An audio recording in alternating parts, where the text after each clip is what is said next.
त्यांची बैठक घेऊन इथली स्वच्छता राहिली पाहिजे असं मुंबई हायकोर्टाने निर्णय दिला होता पुणे महानगरपालिकेला।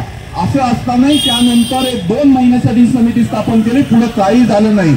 ही टॉयलेट आली 2.25 कोटीची, 2.25 कोटीच्या टॉयलेटची आपण मागणी केली, त्याची स्वच्छता राहायला पाहिजे, मेंटेन व्हायला पाहिजे। यांनी काय केलं, ही इरोम नावाची जी कंपनी होती ती बंद पडली असं जाहीर केलं आणि श्रीनगर रोडच्या एका आदित्य एंटरप्राइजेसला एक कॉन्ट्रॅक्ट दिलं।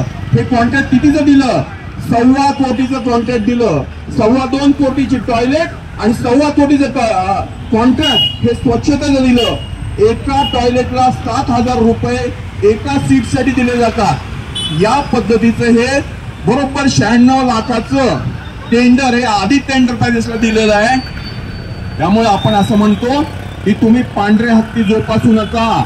खरोखर सामान्य माणसाला जी टॉयलेट पाहिजे, झोपडपट्टी तुम्ही 12,000 रुपयात टॉयलेट बांधायला देता, इथं 20,000ची टॉयलेट बांधून होतात। तुम्ही एका टॉयलेटवरती 10-10 लाख रुपये खर्च करताय। हा पैसा जातो कुठं? हा पैसा जनतेचा पैसा आहे। आता नव्याने ॲस्पिरेशनल टॉयलेट 36 लाखाचं एक टॉयलेट नावाने कॉर्पोरेशन आता आणतंय। हे 36 लाखाची जी टॉयलेट आहे त्याला निधी केंद्राकडनं आणि राज्य सरकारकडनं येणार आहे, म्हणून हे म्हणतात की आमचे हात बांधलेले आहेत, आम्ही ते पैसे आणणार आणि आम्ही टॉयलेट बांधणार। प्रत्यक्षामध्ये 20-30 हजारामध्ये जी टॉयलेट होणार आहेत ती 36 लाखामध्ये टॉयलेट होणार आहेत, ती आपल्याला नको आहेत। यासाठी महत्वाची मागणी आपण करतो आहोत जी या पद्धतीनेच आहे की तुमच्या डीपी मध्ये टॉयलेटची सोय असलीच पाहिजे।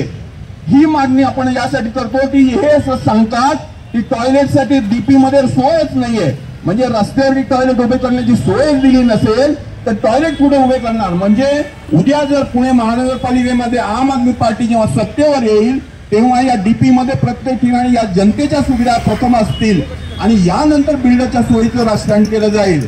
त्यामुळे सर्वात पहिलं जे आहे आपण ही मागणी करतो की या पुढच्या काळामध्ये ही स्वच्छतागृह ही जनतेचा हक्क आहे, आरोग्याचा हक्क, संविधानाने दिलेला हक्क आहे आणि म्हणून ही टॉयलेट व्हायला पाहिजे। याशिवाय महिलांसाठी आणि पोलिसांनाही माहिती आहे की त्या दिवसभरामध्ये कमी पाणी पितात। का कमी पाणी पितात? आणि यांना टॉयलेट पुढे मिळत नाहीत आणि ही अवस्था होते। यांच्या आरोग्याचे प्रश्न आहेत, या प्रश्नांना पण आम्ही हात घालतो आणि यामुळे ही मागणी आम्ही लावून धरतो ती अतिशय स्वच्छ अशी, जिथे पाणी व्यवस्थित असेल, जिथे स्वच्छ असेल अशा पद्धतीची टॉयलेट व्हायला पाहिजेत। आणि हे जे 50 कोटी